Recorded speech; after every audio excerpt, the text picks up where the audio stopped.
शिव पिया साथ हैं मोरे, शिव पिया साथ हैं। वो मेरे दिन रात हैं, वो मेरे दिन रात हैं। शिव पिया साथ हैं मोरे, शिव पिया साथ हैं।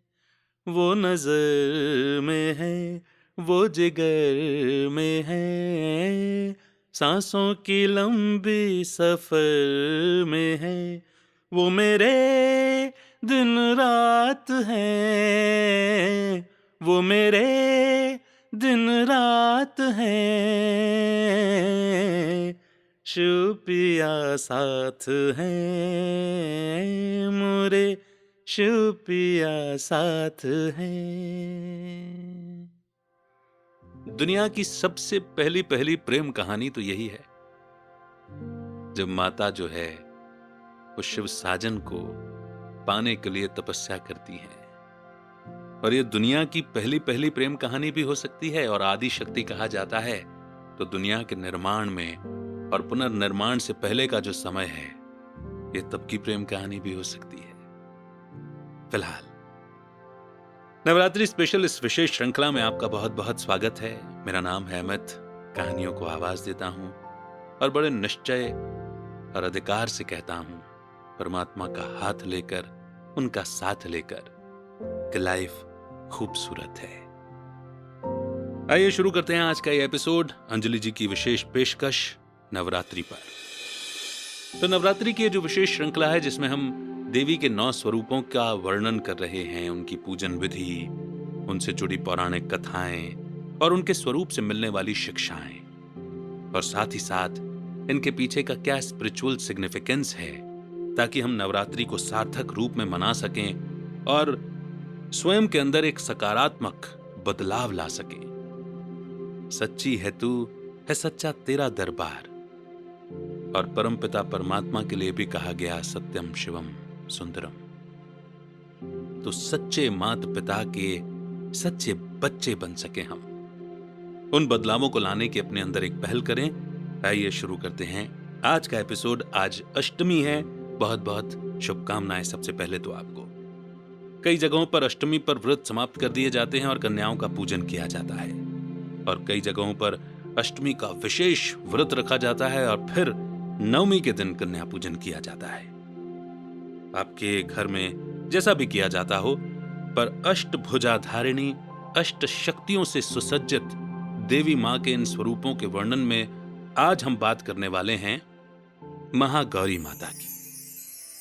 शंख, चंद्र और कुंद से पुष्पों की जिनकी उपमा होती है, ऐसी गौरवर्णी शांत चित्त माता महागौरी को नवरात्रि में 8वें दिन पूजा जाता है। अष्टवर्षा भवेद गौरी, यानी इस प्रकार मां महागौरी को 8 वर्ष की माना गया है। मां महागौरी 4 भुजाधारिणी है। इनके ऊपर वाला दाहिना हस्त अभय मुद्रा में और नीचे वाले दाहिने हस्त में त्रिशूल है। ऊपर वाले बाएं हस्त में डमरू और नीचे के बाएं हस्त की मुद्रा वर मुद्रा है। मां की शक्ति अमोघ और सदा फलदायिनी है। त्रिशूल, डमरू इनके अस्त्र हैं और वृषभ यानी कि बैल इनकी सवारी है। शक्ति, ऐश्वर्य और सौंदर्य की देवी के रूप में महागौरी देवी जानी जाती है। इनके उपासक सच्चे मन से पूजन करके मां महागौरी के आशीष से सुख, समृद्धि और वैभव प्राप्त करते हैं। इनकी कृपा से समस्त कष्टों के निवारण के साथ ही अलौकिक सिद्धियों की प्राप्ति होती है। उपासक मां गौरी के आशीर्वाद से असंभव दृष्टिगत होने वाले कार्यों को भी संभव कर दिखाने का सामर्थ्य उत्पन्न कर सकता है। पुराणों में मां महागौरी की महिमा वर्णित है। श्रीमद् भागवत पुराण में उल्लेखित है कि मां दुर्गा के 9 रूप और 10 महाविधाएं सभी आदि शक्ति के अंश अथवा स्वरूप हैं, लेकिन भगवान शिव के साथ उनकी अर्धांगिनी के रूप में महागौरी ही सदैव विराजमान होती है। आराधक गुलाबी, केसरिया, संतरी या लाल वस्त्र धारण करके महागौरी की अर्चना करें तो फलदायक बताया जाता है। मंत्र जो इनके संबंध में कहा जाता है वह है श्वेते वृषे समारूढ़ा श्वेतांबर धरा शुचि महागौरी शुभम दद्दयान महादेव प्रमोदया। अष्टमी के दिन सुहागन स्त्रियां देवी मां को चुनरी और श्रृंगार की सामग्री चढ़ाकर अपने पति की लंबी आयु की कामना करती हैं। साथ ही अष्टमी के दिन भक्तगण कन्या भोज आयोजित कर उनके पैरों में आलता, माथे पर तिलक लगाकर उनका पूजन कर उन्हें पूरी, सब्जी, हलवा और काले चने खिलाते हैं। भोजन के पश्चात उन्हें दान दक्षिणा प्रदान कर उनके चरण स्पर्श कर आशीष लेते हैं। तत्पश्चात स्वयं भोजन ग्रहण कर अपना 8 दिन का अष्टमी का व्रत खोलते हैं। माना जाता है कि ये छोटी कन्याएं मां महागौरी का ही प्रतिरूप हैं और आराधक को कन्या पूजन के माध्यम से मां गौरी का आशीष प्राप्त होगा। साथ ही नारियल का भोग लगाकर सभी जनों को प्रसाद रूप में वितरित करना भी फलदायी होता है। मां के संबंध में जो पौराणिक कथा आती है वो इस प्रकार है। किंवदंती के अनुसार एक बार भगवान शिव के किन्हीं शब्दों से आहत होकर पत्नी पार्वती जंगलों की ओर चली जाती हैं। वहां जाकर वे तपस्या में लीन हो जाती हैं। जब वर्षों तक वे वापस नहीं आती तो भगवान शिव उन्हें खोजने निकल पड़ते हैं और जब वे मां पार्वती के पास पहुंचकर उनके ओजमयी रूप को देखते हैं तो आश्चर्यचकित हो बैठते हैं। एक अन्य दंत कथा के अनुसार राजा हिमालय के घर जन्मी पार्वती को मात्र 8 वर्ष की आयु में भी अपने पूर्व जन्म की घटनाओं का आभास सा हो गया था और तभी से उन्होंने भगवान शिव को पति रूप में प्राप्त करने के लिए तपस्या शुरू कर दी थी। वर्षों तक कंदमूल, फल और बेलपत्रों का आहार करने के बाद फिर कई वर्षों तक निराहार रहकर ही उन्होंने तपस्या की। इतनी घोर तपस्या के कारण उनका वर्ण श्यामल हो गया था। तब से प्रसन्न होकर भगवान शिव ने उन्हें दर्शन दिए और उन्हें गंगा स्नान करने को कहा। जैसे ही वे स्नान करके वापस आईं तो एक स्वरूप श्याम वर्ण के रूप में कौशिकी के नाम से और अन्य उज्जवल चंद्र सम में महागौरी के रूप में उत्पन्न हुआ। मां महागौरी की एक अन्य कथा भी प्रचलित है जिसके अनुसार एक बार एक भूखा सिंह भोजन की तलाश में यहां वहां भटकता हुआ उस स्थान पर आया जहां मां उमा तपस्या कर रही थी। देवी को देख सिंह की भूख और बढ़ गई, पर वो उनके तपस्या से उठने के इंतजार में वहीं बैठ गया। इस इंतजार में वो और भी कमजोर हो गया था। जब मां अपनी तपस्या पूर्ण करके उठी तो सिंह की दशा देखकर उनका मन करुणा से भर उठा और उन्होंने सिंह को अपनी सवारी बना लिया। इस तरह मां गौरी का वाहन बैल और सिंह दोनों ही हैं। माता के इस स्वरूप से और इन कथाओं से जो शिक्षा मिलती है वो इस प्रकार से है। किसी के भी अपशब्दों को बेवजह सहन करना हमारे व्यक्तित्व को ओझ और कमतर बनाता है। अतः सामने वाले को अपने अपमान का हक प्रदान न करें। अपने आत्मसम्मान को बनाए रखना हमारा परम धर्म है। बेशक जिंदगी हमारी है तो अपने भविष्य के लिए ताने बाने बुनना भी हमारी ही जिम्मेदारी होती है। बचपन से ही अपने जीवन के लक्ष्य को तय कर अनवरत प्रयासरत रहें तो निश्चित ही सफलता हमारे कदम चूमेगी। प्राणी मात्र के प्रति दया भाव बनाए रखना मानवता का परिचायक है। प्राणी कितना भी हिंसक हो, प्रेम की भाषा मूक प्राणी भी जानते हैं और प्रेम अपनत्व का प्रत्युत्तर भी वफादारी से देना जानता है। तो आइए सुंदर वर्णन के बाद बात करते हैं कुछ आध्यात्मिक पहलुओं की, जिससे ये अष्टमी का व्रत मनाना, कन्या पूजन बनाना और उसके बाद अपने चरित्र का निर्माण करना सहज हो जाए। शंख, चंद्र और कुंद पुष्पों से जिनकी उपमा होती है, यानी देवी के अलंकारों के रूप में ये भी बताए जाते हैं। शंख श्री विष्णु जी के हाथ में भी बताया जाता है। विष्णु अर्थात विषय विकार रहित आत्मा, और मां वैष्णो को भी हम एक स्वरूप में पूजते हैं, जानते हैं। वैष्णव अर्थात संपूर्ण अहिंसक।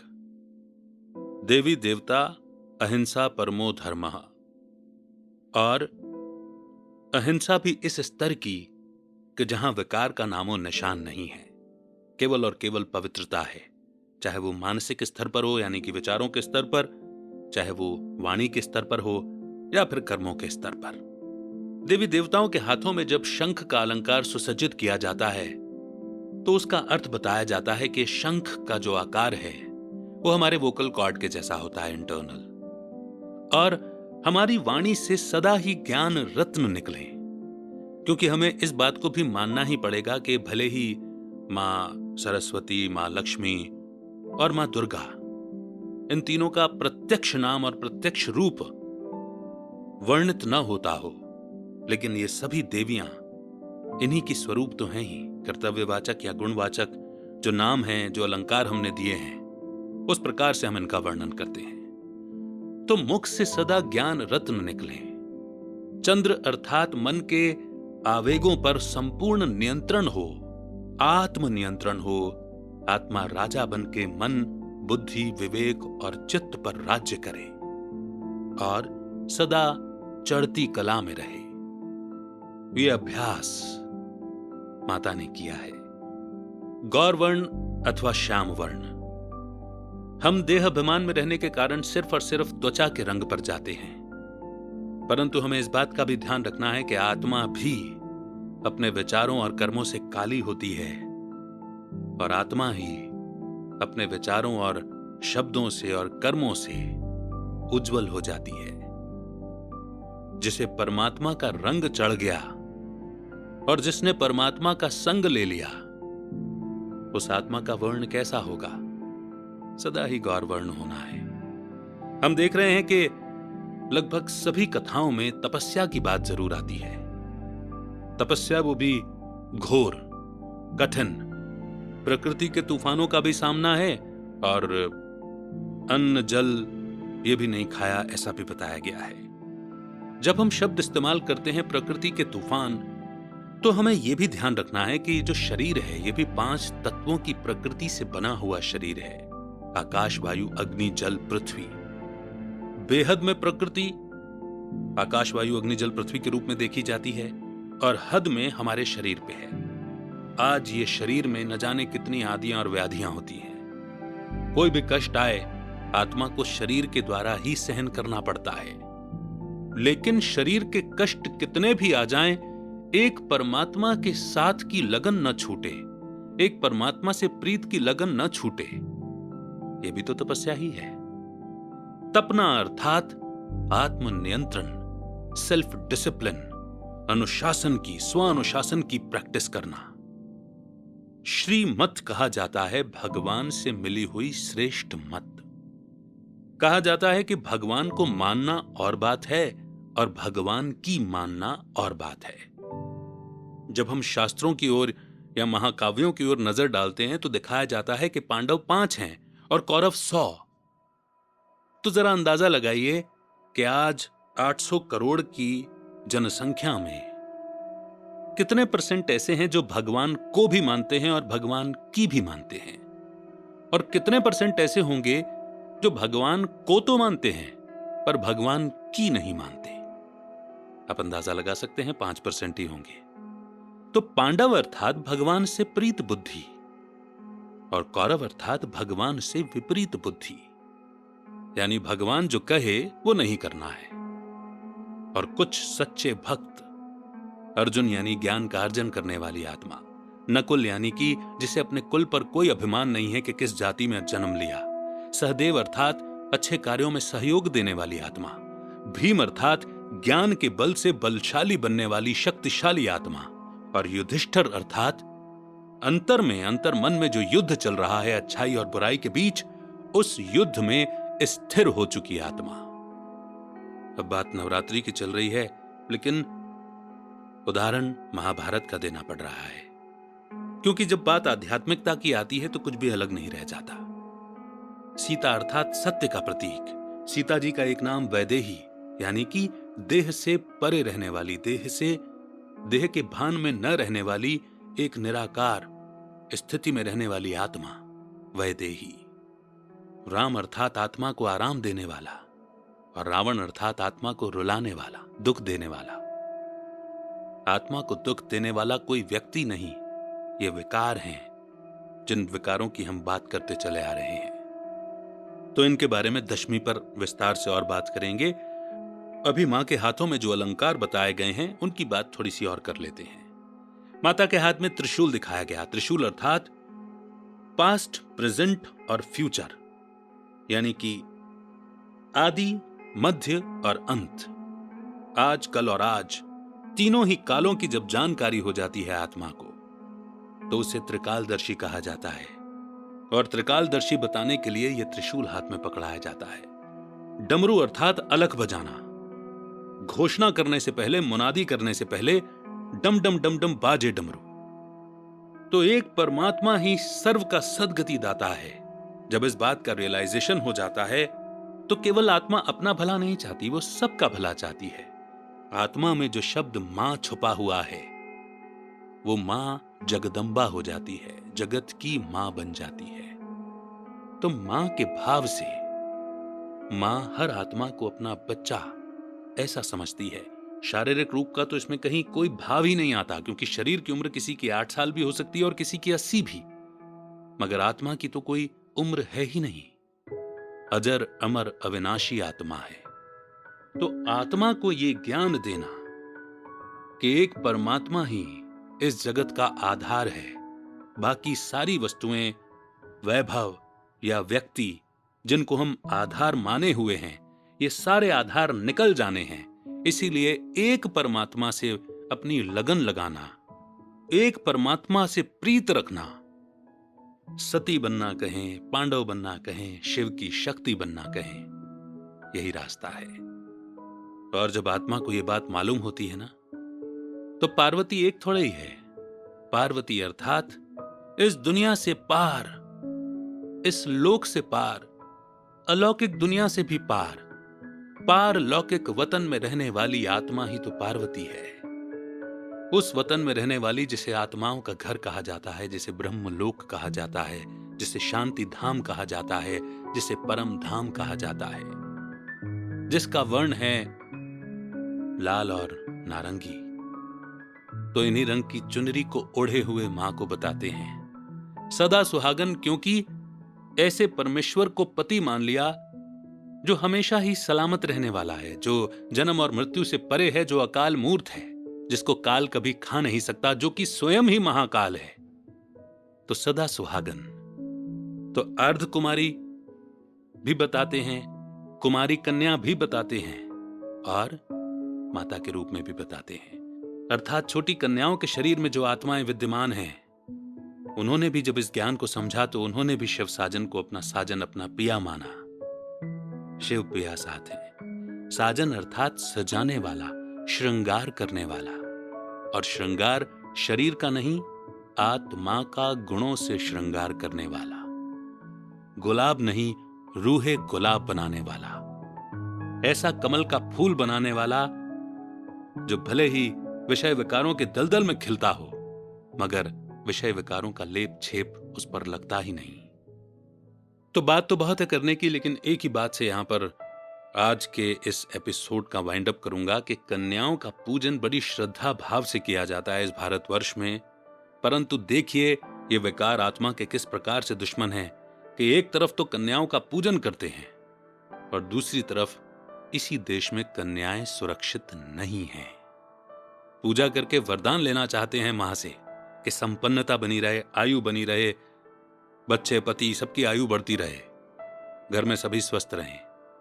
लेकिन वही पवित्र कन्या जो कि विकारों से परे है, अभी जिसे माता रूप में देखा जा रहा है, उसके पैर छूने के बाद राह पर चलती कन्याएं आंखों से सुरक्षित ही नहीं है।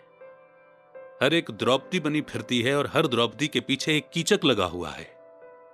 इतनी असुरक्षित, न जाने कहां कहां दुशासन द्रौपदी के चीर हर रहा है। चीर हरने वाले को ही दुशासन कहा जाता है, साड़ी खींचने वाले को ही दुशासन कहा जाता है। अब जरा देखते चलें कि बच्चे कितने भी बुरे क्यों ना हो, माता पिता उनके नाम कभी खराब नहीं रखते। दुशासन यानी कि जिसके शासन में ये सब दुर्घटनाएं, दुर्व्यवहार, दुष्कर्म जैसी घटनाएं हो जाती हों। दुर्योधन यानी गलत रास्तों से, बुरे रास्तों से धन कमा करके धन का दुरुपयोग करने वाला। धृतराष्ट्र यानी राष्ट्र को मिट्टी में मिला देने वाला। अब ऐसे नाम कौन रखता है? ये सब सांकेतिक नाम हैं, लेकिन ये सांकेतिक नाम आज इस पल में, इस युग में, समय के इस दौर में जरा नजरें उठाकर देखेंगे तो चारों तरफ नजर आएंगे। कहीं शिशुपाल, कहीं जयद्रथ, कहीं दुशासन, कहीं दुर्योधन और कहीं धृतराष्ट्र। छिपे हुए हैं पांडव अज्ञातवास में, गुप्तेश्वर शिव से गुप्त रूप में मदद भी ले रहे हैं और तपस्या भी कर रहे हैं। खोजना है तो लगन लगानी होगी, पांडव बनना है तो ढूंढना होगा, प्रीत करनी होगी परमात्मा से। वो आपको ढूंढेगा, आपको उसे नहीं ढूंढना पड़ेगा, है ना? तो इस देश में कन्याएं सुरक्षित रहें, कन्याएं पूजी जाती रहें, और भले ही पूजी न जाती रहें, कम से कम सम्मान प्राप्त करती रहें जिसकी वे अधिकारी हैं। कन्या जब तक कन्या है तब तक पावन है, उसके सब पैर छूते हैं। लेकिन कन्या ज्यों ही विवाह करके घर जाती है तब उसे सबके पैर छूने पड़ते हैं। आखिर इस घटना के पीछे क्या राज है, ये भी कभी सोचिएगा। एक ही दिन में ऐसा क्या हो गया कि जिसको सब पूज रहे थे आज वो ही झुकी चली जाती है? रहस्य तो काफी है। फिलहाल आज की इस वार्ता को यहीं वाइंड अप करते हैं। अष्टमी की एक बार फिर से ढेर सारी शुभकामनाएं आपको।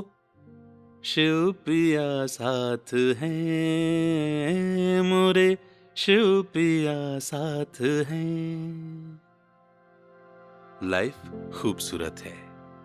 अमित का नमस्कार। जय हिंद, जय भारत।